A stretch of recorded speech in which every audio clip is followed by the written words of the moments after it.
Hi and welcome to Mama Africa 8, the place where we speak and talk parenting the African way. Uh, this is again concerning teenage pregnancy. It really breaks my heart to see these young girls get into womanhood, into motherhood, sometimes without even knowing that they are.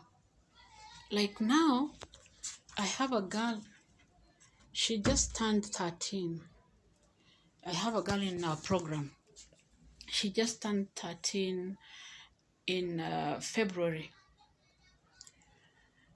So this girl, a few weeks ago, beginning of mid-April, she came to me and she said, Mama Africa, I'm feeling like, have you ever felt like, we talk?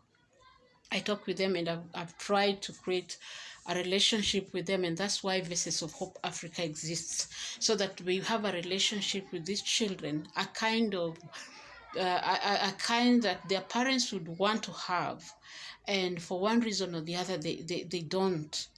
Yeah, maybe it's because they're busy, maybe it's because the typical African parents, the typical African parents, we know how we are.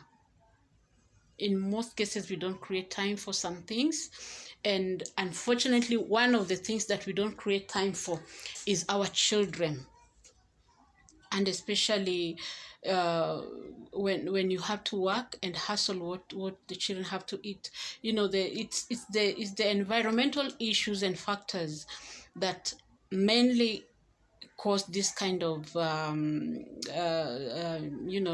kind of settlement, that parents don't get time to be with their children, don't get time to talk with their children, and if they do, in most cases it is their way. So this girl, a girl that I love so much,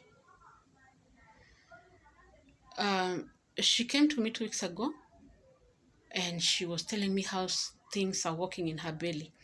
And I had seen her belly and I was like, oh, this girl, is she growing, big, fat? I don't know. I was looking at her and I'd not created time to be very close to her. And so this particular day I called her. I said, it's long since we talked one-on-one. How are you? How are you doing? And then, I asked her, are you really okay? Are you fine? Is there anything that you'd want to tell me? Is there anything that... So whether she knows or she doesn't know, is that she's expectant. She just turned 13. And this girl's mom is a single mom with 7 other children. And now this girl, I've been trying, it is 2 weeks since I confirmed that she's actually expectant.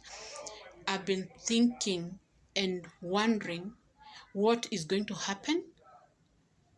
I've just been, and the statistics in the whole of Africa, in the month of March, it was that 24% of pregnancies every month are of teenage mothers with their teenage partners. And so the question is, what is it that we are not doing? Or what is it that we are doing and we are not doing well as far as parenting teenagers is concerned?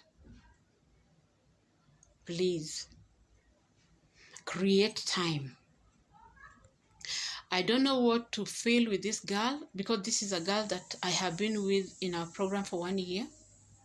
I talk to these girls. We talk about everything. We talk about sexuality. We talk about everything. We talk about these things.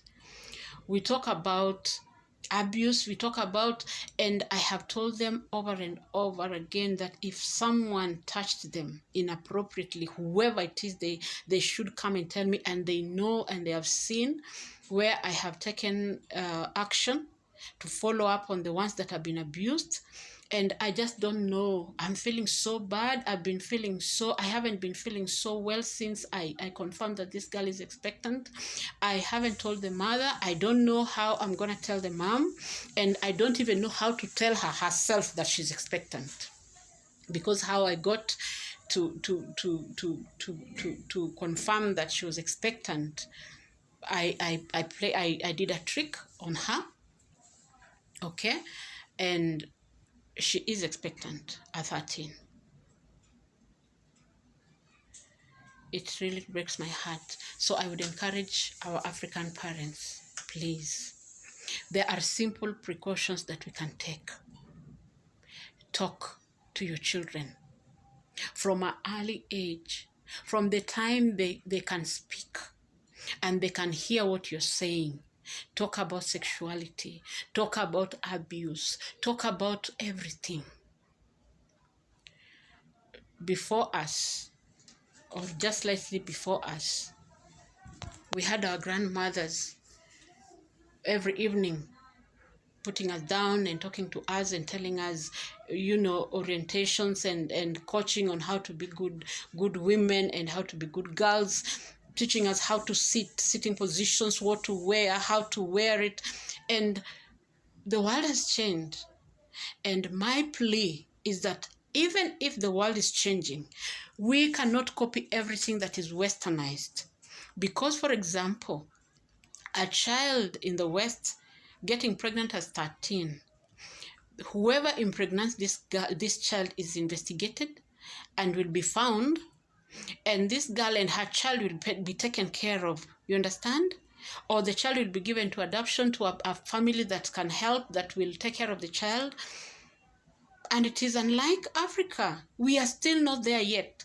And so when parents are copying traditions and cultures from outside without looking on the other side of these cultures and the traditions, my friend, you let your young girl wear a short, a bikini in the house, where you have your brothers, your in-laws, and her brothers.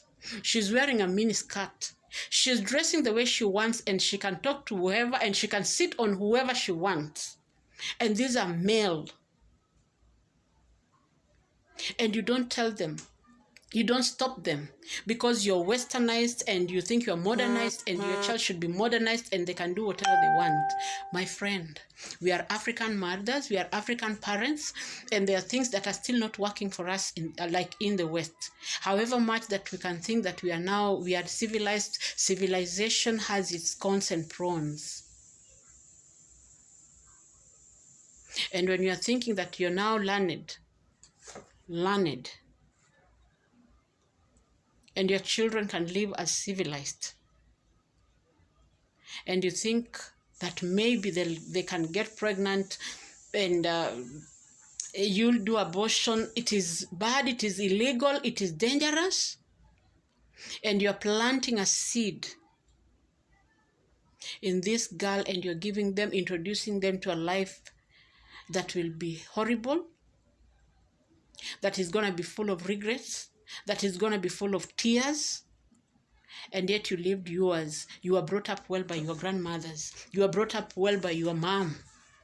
And now you want to mislead and misguide your niece, your daughter. Please, parents, and especially moms, can we style up? Can we pull up whatever we need to pull up so that we can protect these children, both girls and boys? Imagine a 10-year-old, a 14-year-old being told that he's a dad. In some cases, in most cases that I've seen, these boys run away and go to the streets because they can't stand it. How can a boy, be a man? Girls, for some reason, for some reason, the society will make them become mothers even at that age. I have one that has been with me here who became a mom at 12. I found her as a mom, and then as I was still working with her, she became a mom the second time, and now she has 3. And now this one. Please. I did not meet them when they were young. These are children that are meeting now. There are simple, basic precautions that we can take. Good behaviors, sitting positions, whom to talk, whom to touch, how to talk with adults, the boundaries of whom to talk with, the boundaries of whom to touch, the boundaries of where to go, the boundaries on how to talk, how to sit, what to wear. Those are simple, basic African African virtues that we can instill in our children as young as 3 years old. See you in the next video, and just tell me and let me know what you think I should do with this girl. When should I tell her mom? How should I tell her? I can't keep her. I am not at a position to have a rescue place for them, but I still don't know what is going to happen. But I want to try and keep her safe as much as possible. I do not advocate for abortion no matter what happens. And I'm going to see what will happen and what is going to happen. I do not know. I do not know. And so thank you, and see you in our next video. Bye-bye.